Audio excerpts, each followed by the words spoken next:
So I've just finished finally the Batmobile portion of the Batmobile set, and I just wanted to sort of feedback some thoughts on it really whilst as I've just sort of finished it. I mean, it's midnight, so this might not be the most coherent set of thoughts, but if I were to just try and describe it in one word, I would say intimidating. But there's a dual meaning to that. I think, the Batmobile is supposed to be intimidating. It's supposed to strike fear into the hearts of Batman's enemies. And it succeeds in that, because this was a terrific design from the 1989 film. And we completely bought that it was tough as nails and completely capable of doing what Batman needed it to do. I mean, also even had artificial intelligence, and it could sort of raise its shields, and it was a terrific piece of kit. But this is intimidating in another way, and it's not a set for the faint-hearted, I think it's fair to say. Because if you've been following the video series of me putting it together, then you'll know that whilst this sort of black skin looks really impressive, what's underneath it is also really, really impressive, because there is a lot of technic wizardry going on underneath there, because I can spin the exhaust on the back here and the chain guns will pop up, and that's only possible through technic. There is absolutely no other way you can make that happen. And my son loved that as a concept, the fact that he could just sort of twist something at one end of the Batmobile and then these guns would come springing out from the opposite end. And that's the sort of thing that kids love. Now, I don't think this is really a toy. It's somewhere between a sort of a model and a display model. And I say that because, it's terrific, because you've got this lovely sliding cockpit, and it's got shed loads of detail in the cockpit layout itself, and the seats and the consoles, and it's all in there. But fundamentally, it's not minifigure scale. There are no Lego figures I'm aware of that are current that would really scale with this at all. So they made a very brave decision. So they purposefully, in order to get the level of detail in and get it looking like the real thing, they've produced this scale which allows for a lot of realism as compared to the original studio model. But of course, in doing so, they've shot themselves in the foot because they can't use minifigures in it. But I think those of us who are of a certain age, like myself, who are buying this, won't mind about that, because I do think this is more of a display model. I mean, don't get me wrong, it moves, the wheels steer, there is good potential for play functionality in here, but it's really heavy. A kid is not going to be able to do a lot with this for very long before they get pretty tired. Even I have trouble, this just picking this up. There's such a weight to it. It's strange in a sense, because it didn't feel that heavy just in the box. Maybe now that it's all sort of joined together, you somehow feel the weight more. I don't know. Perhaps I just didn't notice. Full stop. I don't know. But it's an incredibly impressive piece of engineering, is the only way to put it, I think. The way that they've achieved the angles here, here, here, even sort of here to some extent, and on the back here, Lego doesn't want to do that naturally. You have to make Lego do that. It doesn't do that by itself.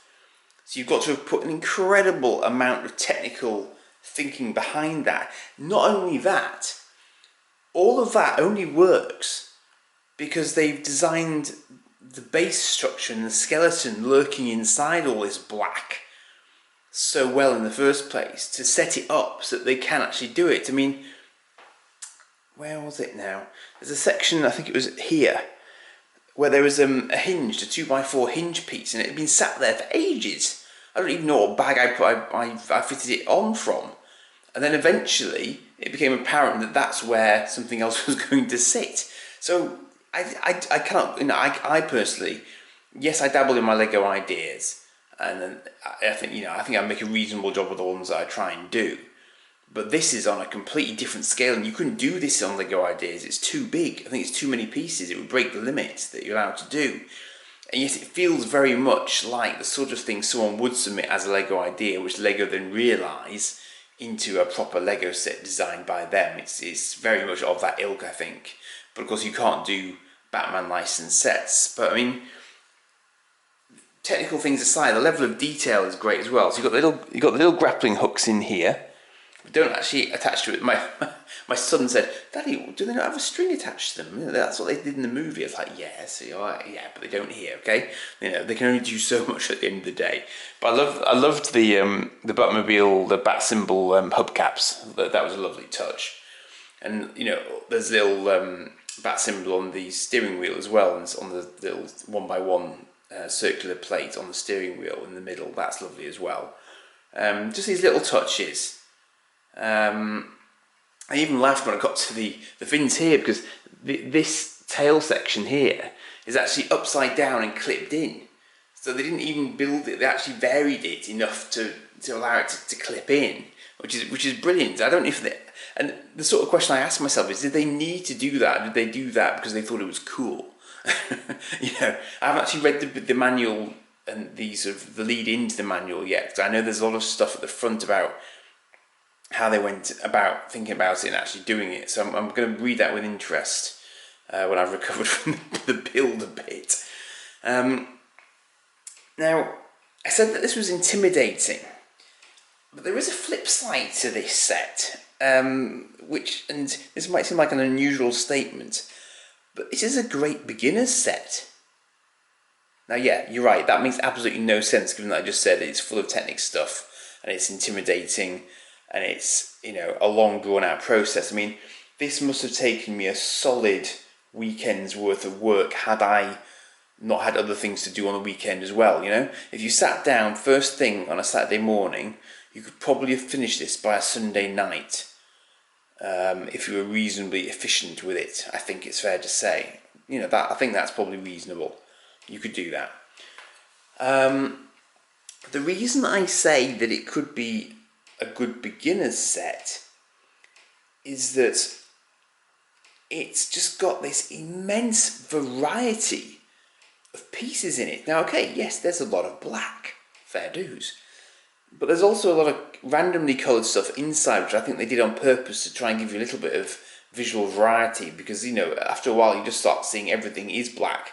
You can't distinguish it from anything else. But as I say, the sheer range of pieces that you get in here, you've got the smooth tiles, you've got wing plates, there's very unique windshield piece, which I think is unique. I don't actually know exactly how much of this is unique and done specifically for this set. I suspect things like the tyres probably were, but a lot of these pieces I recognise from my own efforts to recreate science fiction models like the Eagle from Space 1999. So there are lots of these sort of curved pieces which I recognise, and I've used those ones I've used in Stingray to get a sort of a curved shape to the hole on the side. I use a lot of these sort of 2x4 curved slopes because they're very, very useful for getting really nice curves on things. And I've used ones like that in the Eagle to get its nose right, because the Eagle's nose is kind of an oval shape, which would otherwise be virtually impossible to do in Lego in a convincing fashion at the sort of scale I'm working at. But all of these pieces are in this set, which is just mind-boggling, because you wouldn't, I don't know, I mean, I don't really know what I expected to find. But not only have you got system pieces, you've also got the Technic pieces that are sitting underneath it as well. So you've got, God knows how many pins and axles and Technic beams in there. It's just remarkable.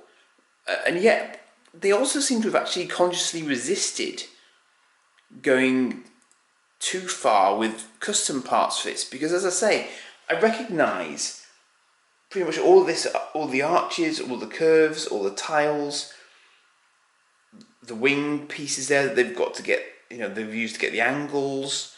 Those pieces I've got on the Eagle, little sort of ridged bricks there. The vast majority of these pieces I recognise from sort of, if you like, day-to-day sets. So they haven't. It's a tour de force basically in just how creative you can be with standard Lego pieces, which is remarkable because it's such a big set. I mean, they could surely have made their lives a lot easier by just doing lots and lots of custom things, but instead they've gone for this approach here where they've used the angles to use these sort of existing parts rather than falling back on custom parts, which presumably would make the set actually more expensive as well. So I mean, it makes perfect sense that they'd want to reuse parts that they've already used and already can roll off the production line very, very easily. But it's just the sheer variety here that's terrific. I mean, I could show you the back pages of the manual where they list everything else, and it is copious the amount of the sort of the sheer variety that's in there. So yeah, it's not a cheap set, but for a licensed set, I actually think it represents a really, really good value, especially if you can find it at a discount somewhere. And I've heard it, much to my chagrin, it has been discounted probably since I've bought it, which was only a month back. But I was very self-controlled. I got it for my birthday about 4 weeks back, and for various life reasons, I just haven't had a chance to, have a good solid crack at it up until this point. But yeah, I do think it's, for a licensed set, albeit obviously it's an older Batman license, but it's still a Batman license. But it's pretty good value for the sheer volume of bricks you're getting. I mean, I don't think you'd ever really, really want to take it apart, but I have heard tell that some people have bought two when it's been on sale, curse them, and I could see that you'd get good value just from maybe trying to resell the component parts for the sheer volume and the number and the variety that you're going to get off the back of that. I mean, you're never going to be short on black bricks for anything, having bought a set like this, if you're willing to put it into your sort of overall spare part mix. It's just terrific. It really, really is. And I'm really glad that I sort of went for it and got it, because I think it was edging towards maybe being end of line, although it does seem to be in quite healthy stock at the moment. So if you are humming and hawing about it, I hope that these videos I've been doing will help you make up your mind one way or another. More than that I can't say really, but feel free to ask me any comments you'd like. Any questions you'd like in the comments. It is getting late now. And I'll try and respond to you in a sensible fashion. There are other videos out there, of course, probably done by people who have far more experience in Lego videos than myself on YouTube. But if you are of a certain age, like myself, I can give you that sort of insight. And it does take me back. It has made me smile on a number of occasions building this, and I can't think of a better reason to buy a set other than it makes you smile. It's and for me this is nostalgia writ large, because it was a major thing. I mean, I was into the Amiga at the time this film came out, and I have very, very fond memories of the Amiga game that was brought out based on this Batman film, because it was one of those rare things of a game license that actually worked. And there was a section in it where you could drive the Batmobile around trying to collect the Joker's balloons, as I recall. So this is very much a part of my sort of early teenage years, and obviously it set a trend for all the modern Batman films that would follow it. And I'm quite a big Bat fan. I read the comics quite a lot. I think for many years Dark Knight Returns was probably a major favourite of mine, because it was a very grown-up comic, perhaps one of the first really sort of properly mature comics that I read, and it was an epic tale. So yeah, I hope you've enjoyed these. I'd love to get some feedback from you. If you'd care to support any of my Lego ideas that happen to be current at the time when you watch this, that would be terrific. It's a very, very long road with ideas. But if you've never actually gone onto the ideas site itself, it's ideas.lego.com. Go and have a look, because there are some incredibly creative talents present on that site, and the quality of the sets on there as ideas does vary a huge amount, but you know, you will get a lot of enjoyment just from looking at what people are trying, and people do value any support you'd care to give them. So, you know, by all means, don't just look at mine, for God's sake, because that, you know, you'll be limiting yourself massively. So, just have a look around. It must be a lovely feeling when you do hit the 10,000, because the thing is, even if you hit 10,000, there's no guarantee that it will be made into a set. But I suppose there is that sort of kudos factor of having got that far. And if you are still in, you know, any way, shape, or form locked down, as I have been over the past few months, then you know, what better way to while away the time, really? So, thank you for listening. Thank you for watching. I hope it's been of use. I hope it's, you know, given you an idea of what the set's like and the process behind it, how it's constructed, because I find that fascinating. It's by far and away the biggest set I've tackled of late. Probably bigger than any I've helped my son with of late as well, actually. Even some of his larger Star Wars sets I don't think have the sheer sort of piece count that this does. So, yeah. And all that's left for me to say is, I guess, I'm Batman. Good night.